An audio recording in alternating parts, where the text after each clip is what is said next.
નમસ્કાર મિત્રો, દેશ અને દુનિયાના તાજા સમાચારમાં તમારું સ્વાગત છે। સૌથી મોટા સમાચારમાં વાત કરીશું ગંભીરા બ્રિજ દુર્ઘટના બાદ વિસાલા ખાતેના શાસ્ત્રી બ્રિજનો R&B ઇન્સ્પેક્શન કરવામાં આવ્યું હતું, જેમાં બ્રિજની સ્થિતિ ખરાબ હોવાનું સામે આવ્યું છે। હવે આ બ્રિજને ફરીથી બંધ કરવામાં આવશે અને સમારકામ પણ કરવામાં આવે તેવી ચર્ચાઓએ જોર પકડ્યું છે। મિત્રો, આજે તારીખ 15 જુલાઈ આજથી યુટ્યુબના નવા નિયમો લાગુ પડી જશે। 15 જુલાઈ એટલે કે આજથી યુટ્યુબ પોતાના પ્રોગ્રામ નિયમોને કડક કરવા જઈ રહ્યું છે। આગામી દિવસોમાં પ્લેટફોર્મ પર ફેરફાર જોવા મળશે। યુટ્યુબના નવા નિયમો હેઠળ માસ પ્રોડ્યુસ, રિપીટેટિવ, ઇનઓથેન્ટિક કન્ટેન્ટ્સ, એડ રેવન્યુને ઘટાડવામાં આવશે।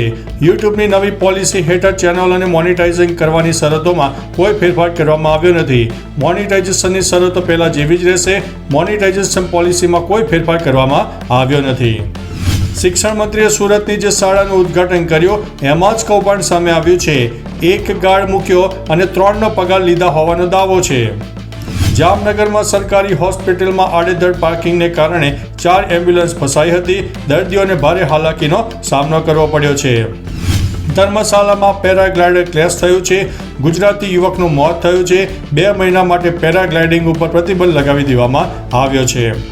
જમ્મુ અને કાશ્મીરમાં ભયાનક દુર્ઘટના, ટેમ્પો ઊંડી ખીણમાં પડી ગયો છે। 5 લોકોના મોત થયા હોવાની ઘટના સામે આવી છે। મહી નદી પર તૂટેલા ગંભીરા બ્રિજની બાજુમાં 212 કરોડના ખર્ચે નવો બ્રિજ બનાવવામાં આવશે। સુરેન્દ્રનગર કલેક્ટર કચેરી ખાતે ખેડૂત વળતર મામલે કોંગ્રેસે વિરોધ પ્રદર્શન શરૂ કર્યું છે। જૂનાગઢ સોમનાથ વેરાવળમાં આ જર્જરિત બ્રિજ ભારે વાહનો માટે બંધ કરવામાં આવ્યો છે। સોરઠ પંથકના 200 જેટલા પુલની તપાસ કરવામાં આવશે। ઘરવેરામાં કરદાતાના એક દિવસના 18% વ્યાજ નહીં છોડનાર મહાનગરપાલિકાનું 1965થી પાણીનું બિલ બાકી છે। અમદાવાદના જમાલપુરમાં 10 વર્ષ જૂના ફ્લેટ પર હથોડો ફરી વળ્યો। ચાલીમાં ગેરકાયદેસર રીતે બની ગઈ હતી 9 માળની બિલ્ડિંગ। કામરેજ તાલુકાના ખોલવડ અને આંબોલીને જોડતા નેશનલ હાઈવે 48 પર કલેક્ટરે કામગીરીનું નિરીક્ષણ કર્યું છે। દાતાની બેકરી આશ્રમ શાળામાં 30થી વધુ બાળકોને ફૂડ પોઈઝનિંગથી દોડધામ મચી જવા પામી છે। એક વિદ્યાર્થીનું મોત થયું છે।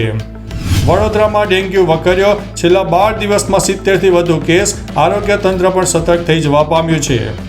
સાબરકાંઠામાં પશુપાલકો અને પોલીસનું ઉગ્ર ઘર્ષણ જોવા મળ્યું છે।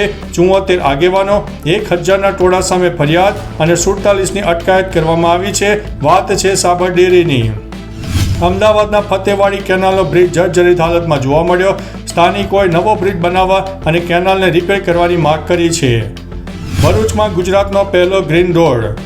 ગુજરાત રાજ્યમાં પહેલી વખત ગ્રીન ટેકનોલોજીનો ઉપયોગ કરીને માર્ગ નિર્માણનો પ્રયોગ ભરૂચ જિલ્લાના જંબુસરથી ટંકારી થઈને દેવાલા ગામને જોડતા માર્ગ ઉપર શરૂ થઈ ગયો છે।